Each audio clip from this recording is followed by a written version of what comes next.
মমতা একটা বিশেষ অনুভূতি।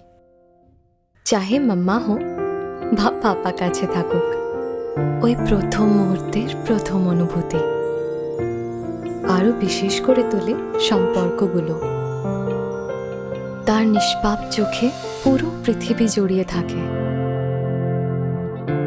তার প্রিয় সুগন্ধে পুরো ঘর ভরে ওঠে। যখন মাম্মা ব্যস্ত থাকেন তখন পাপা নিজের হাতে চেষ্টা করেন, তাকে প্রতি মুহূর্তে সুস্থ রাখার দায়িত্ব তারা পালন করেন। তার সঙ্গে কাটানো ছোট ছোট মুহূর্তগুলো বড় বড় স্মৃতিতে পরিণত হয়ে যায়। এই মিষ্টি মুহূর্তগুলোকে মনে রেখে আমরা এগুলো আরো দৃঢ় করি। SPL বেবি কেয়ার, প্রথম মুহূর্তের প্রথম অনুভূতি।